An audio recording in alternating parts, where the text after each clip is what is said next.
sad and all those different things, and they're looking all over the place, can't find anywhere. And God says, look, Noah, you're the only one. Completely floods the world. Was it because God was just a mean God? No, it's because God realized, look, they're just going to keep devaluing themselves. It's hopeless. Look at stories, Sodom, Gomorrah, towns and cities ruined because people just pursued themselves and their own desires and all these different things. And time again, all through Scripture, still where we are, is man daily going after their own things, their own values, their own desires. Some 3,500 years ago now, God provided something to Moses and said, look, your people just don't get it. They're pursuing their own things. They're hurting themselves. They need some parameters and they need some understanding. And Moses, they just don't get it. Here, I'm going to provide something to them. Something that's going to make sure they understand that they need me, that I'm the guy, I'm the God, that in the beginning God, the God that they can't even understand, that in the beginning God, I'm the God who sustains them, who loves them, who finds value in them, who gives them value, who gives them validity, who gives them purpose, who gives them meaning. I'm that guy. Moses, here you go. I want you to take these 10 commandments to your Israelites, to your people, with the agenda of being a reagent. How many of you have seen National Treasure? You don't have to raise your hand. But in that, basically there's this part where Nicolas Cage, he steals the Declaration of Independence. He's at his pop's house. And they unroll the back of it. And Nicolas Cage believes there's something written on the back of the Declaration of Independence.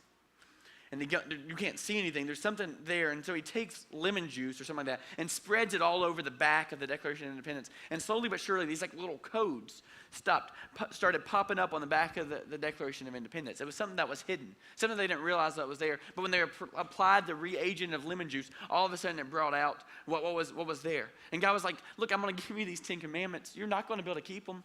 You're not. You're not going to be able to. You're going to hurt yourselves more. But the very thing that's going to happen is I give you these 10 commandments. It's going to make you that much more aware. It's going to be the reagent. It's going to make you that much more aware of the very things that you cannot do. I'm going to make you absolutely aware that you need me. But the people thought, heck yes, we got 10 commandments now. All we got to do is check these off and we're good to go. So God was like, wait. I wanted you to realize you need me, but what you just created was your own little religion. You know, I've been called a lot of words. I'm probably not a real nice person. I apologize. That was the best thing about ministry when I understood, like one of the things that was hard for me to take the leap into being a pastor was I thought you had to be nice, and I'm just not good at nice. I'm not good at saying the right things or being like compassionate or any of those kind of things. And so I've been called a lot of words, some of them that aren't very nice. They're not all 4-letter words. Some of them are only 3 and probably more accurate. But I think probably the adjective that would probably offend me, that does offend me the most, is when somebody says, you know that Josh, he sure is a religious guy. You know, I don't even think they mean it in a bad way. I mean, I'm a pastor. I got to read the Bible. I do all those things. I pray to God. I write my tithe. Julie writes our tithe check. It's just better because I'm like, man, that's a car payment. I could get a nice car. And Julie's like, here you go, God.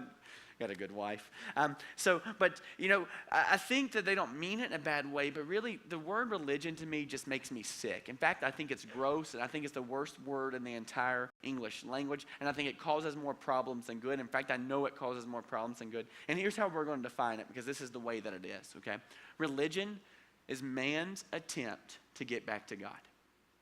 They got their 10 commandments, and they thought, well, I guess if we do this one and this one and this one and this one, then we're set. We can get right back to God. We can please God. We can make sure that God's not angry. We can make sure that we can appease God. And so religion after religion's formed, and they just create their nice little list of don't eat this, don't do this on this days, don't do these things, don't wear this, all these different things. We have this nice little, great little religion of us saying, God, there we go. That's how we're going to get back to you. All the while still being miserable. All the while still wondering, what in the world is this life for? All the while going day in and day out trying to find their own value. The truth is, religion isn't the answer. There's been a lot of them created. They're created daily. With someone saying, I want to attempt to get back to God.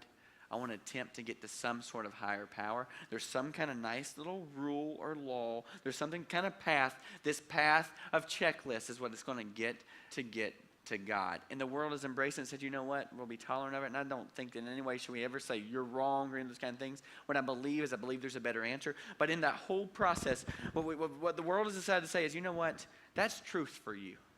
That's truth for you. And that's truth for you. They're completely the opposite, and somehow we call them both truth. But that's truth for you, so it's okay. Oh, that's truth for you. You know what? There's many ways to get to God. There's many ways.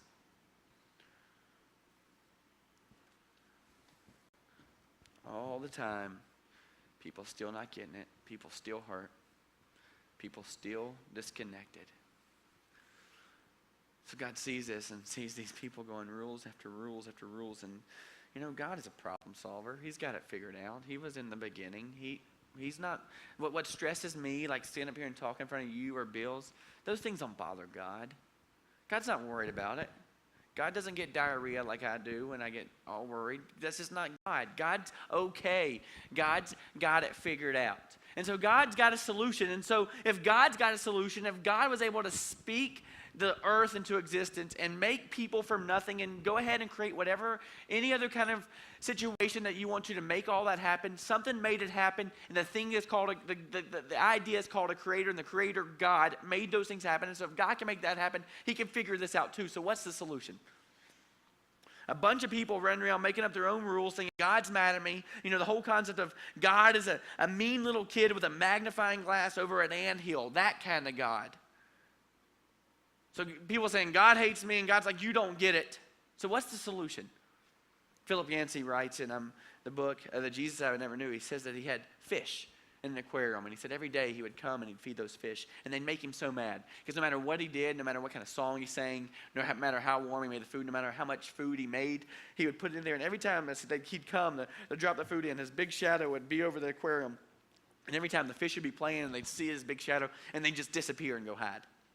No matter what he did, no matter if he wrote him a poem and put it in the water, nothing. I mean, the fish just couldn't get it. And he was like, man, I don't know what to do here. And so he's brainstorming, thinking, well, how can he make these fish like you? And week after week, he'd try new things. And this is what he ended up with. He ended up with thinking the only way those fish are going to understand that he's their provider, that he's the one that cares about them, that he's the one that takes care of them, that he's the one that loves them, that he's the one that gives them and sustains their life, is for him to become a fish and swim in the water amongst them and show them. Obviously, that didn't happen. But God, seeing the world as it is, with people creating more and more and more situations and more options, decided the only way people are going to discover that I love them, that I want to be reconnected to them, I can't, because I'm a perfect God, they're imperfect, I'm a just God, that there is justice as to happen, there's consequences for the choices that they make, and I'm both just and loving. I don't know how to, I got to figure out a way to do both, and what he chose was to send his son, which is just another crazy story of just, you know what, the childlike faith of saying, you know, God, I don't get it, but it's the only solution there is. This son who always was in Jesus. And it says in the first chapter of John, it says, in the beginning was the Word, meaning Jesus. And then it says a few scriptures down, it says, and the Word became flesh and dwelt among them. Jesus, God, became a man and entered the world and began this process of helping to explain and show their love. You see, here's the thing. In the beginning, it was God, it was Adam, it was Eve in this perfect relationship. And then there was a relationship breakdown. Y'all know those. Many of you probably over half of you come from homes where your parents are divorced. You have a brother or sister divorced. You understand what a relationship malfunction is. You understand the pain and the sorrow and the sadness and the heartache that comes with it for them and for you and for others. You understand that. And so in the beginning, there was that kind of malfunction, something that just stopped. It didn't work anymore. And so because it was relationship malfunction, it was a relational component that broke down, God said it has to be a relational component that fixes it. Just as one man, Adam, came in and made the choices that just screwed it up for all of us, God says, I'll send my son and I'll fix it. This is how Paul writes it in Romans chapter 5. It's going to be up on the screen. I want to encourage you to read it with me. We're going to be reading for just a few minutes. Romans chapter 5, beginning with verse 12, and I'm reading from the Message translation. So here.